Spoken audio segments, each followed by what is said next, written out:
अस्सलाम वालेकुम बेटा, कैसे हैं? ठीक ठाक है। आज मैं आपको प्रेजेंट इंडेफिनिट टेंस स्टेट के वैल्यू पैसिव वॉइस करवाने का कोशिश करता हूँ। समझाते हैं कि एक्टिव वॉइस क्या होती है, पैसिव वॉइस क्या होती है। बेटा का एक्टिव वॉइस के लिए प्रेजेंट इंडेफिनिट के लिए आपको समझ आ गई होगी।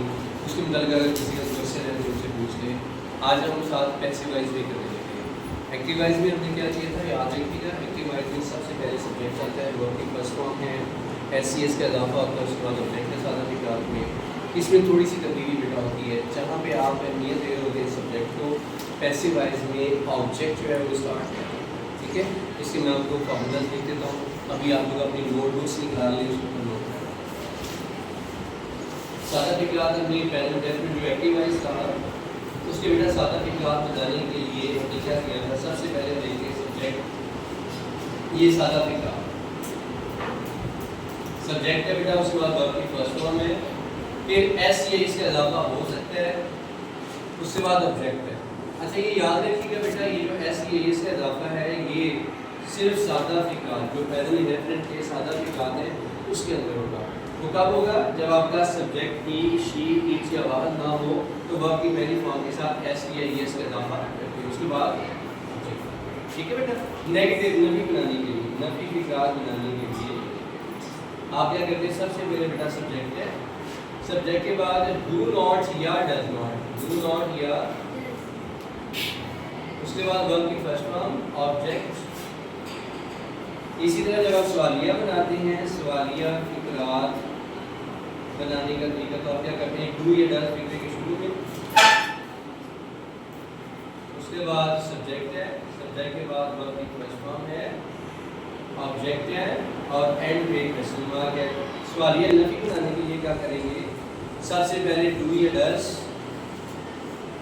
उसके बाद सब्जेक्ट है, सब्जेक्ट के बाद नॉट, नॉट को फर्स्ट फॉर्म, उसके बाद ऑब्जेक्ट है, ऑब्जेक्ट और एंड पे क्वेश्चन मार्क। ये भी आपको मैं समझा देता हूँ। सब्जेक्ट आपने देखना है, अगर आपके पास सब्जेक्ट ही, शी, इट या बाहर ना हो तो वर्ब की पहली फॉर्म के साथ एस ये इसका इजाफा करते हैं। ये एस ये इसका इजाफा सिर्फ सादा फिक्रात के लिए होता है, प्रेजेंट इंडेफिनिट के सादा फिक्रात के लिए होता है। वो भी अगर आपके पास सब्जेक्ट ही, शी, इट या बाहर ना होता है। ये क्या मैंने आपको डिटेल में बता दिया। उसके बाद नेगेटिव के लिए क्या करते हैं? सब्जेक्ट, उसके बाद डू नॉट या डज नॉट, या डू नॉट लगाएंगे या डज नॉट लगाएंगे। आप ये देख लेना, अगर आपका सब्जेक्ट ही है, शी है, इट है, वाहद नाम है, थर्ड पर्सन सिंगुलर भी इसको बोलते हैं, या वाहद नाम है तो आपने डज नॉट लगाना है, वर्ब की फर्स्ट फॉर्म ऑब्जेक्ट। और अगर आपके पास आ जाता है दे, यू, वे या प्लूरल नाउन तो आपने डू नॉट, वर्ब की फर्स्ट फॉर्म ऑब्जेक्ट। इसी तरह बेटा जब आप सवालिया तंजीम बनाते हैं, सवालिया बनाते हैं तो आप क्या करेंगे? डू या डज भी करेंगे स्टार्ट में। अगर आपके पास सब्जेक्ट ही, शी, इट या वाहद नाउन हो तो आपने डज शुरू में लगाना है। अगर यू, वी, दे या प्लूरल नाउन हो तो आपने डू लगाना है। उसके बाद आपकी फर्स्ट फॉर्म है और उसके बाद ऑब्जेक्ट अगर आपके पास है तो आपने लगाना है और एंड में क्वेश्चन लगाना है। इसी तरह सवालिया फिक्रात नफी भी हो सकते हैं। ठीक है, तो वो कैसे बनाएंगे बेटा? डू या डज फिक्रे के स्टार्ट पे आ जाएगा, उसके बाद सब्जेक्ट है, सब्जेक्ट के बाद नॉट है, नॉट पर वर्ब की फर्स्ट फॉर्म है और उसके बाद ऑब्जेक्ट है, एंड पे क्वेश्चन मार्क। एंड पे क्या बेटा? बहुत सारे फिक्रात ऐसे जिनमें आपके पास ऑब्जेक्ट नहीं होता। जिसमें ऑब्जेक्ट नहीं है बेटा उसका पैसिव वॉइस नहीं बनेगा, ये याद रखिए। टोटल 12 टेंसेस हैं, 12 में से सिर्फ 8 टेंसेस ऐसे हैं जिनके नमूने पैसिव वॉइस बनते हैं। जो परफेक्ट कंटिन्यूस फिक्रात है जितने भी हैं उनके पैसिव वॉइस नहीं बनते, और एक जो फ्यूचर कंटिन्यूस है उसका पैसिव वॉइस नहीं बनता। बाकी 8 टेंसेस के हमारे पास पैसिव वॉइस बनेंगे और हम इंशाल्लाह आपके साथ हैं। अब ये यहाँ पे बेटा बनाते हैं passive voice. Passive voice, passive voice बनाने के लिए बेटा फार्मूला है कुछ आपने ध्यान में रखिएगा। सादा फिक्रात जब आपने बनाने हैं ऑब्जेक्ट स्टार्ट के, ये जो इसका ऑब्जेक्ट है ये स्टार्ट में चलेगा। उसके बाद मेरा बेटा इज, एम, आर में से कुछ लगेगा, इज, एम या आर, ये हेल्पिंग वर्ब है। उसके बाद वर्ब की थर्ड फॉर्म है, फिर बाय और एंड पे सब्जेक्ट। क्लियर होगी बात? जैसे ये मैं आपको एक बताने लगा हूँ, ही प्लेज फुटबॉल। फुटबॉल बेटा ऑब्जेक्ट है, प्ले जो है ये वर्ब है और ही जो है ये सब्जेक्ट है। क्लियर होगी बात? Yes sir.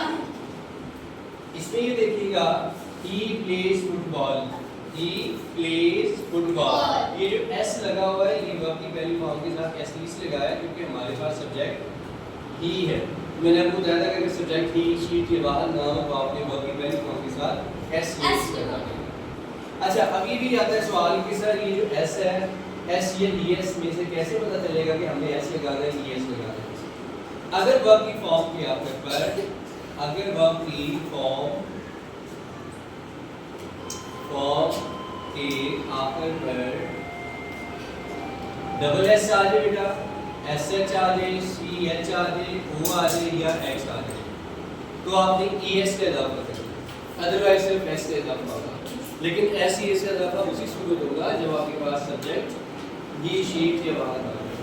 अच्छा स्पेसिफाई बनाते हो आपने देखना बेटा ऑब्जेक्ट है उसके बाद इज एम या आर है उसमें से वर्ब की थर्ड फॉर्म है बाय और सब्जेक्ट। मिस्टर राम दीदी मैंने आपको ही प्लेज फुटबॉल, फुटबॉल।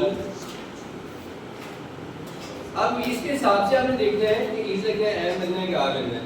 अगर यहाँ पे ही शीट या बाहर नाम आ गया तो इज लगेगा, आई आ गया तो एम लगेगा। इसके अलावा प्लूरल है, वी है, यू है, दे है तो आपने आर लगाना है। तो फुटबॉल बाहर है इसलिए आपने इज लगाना है।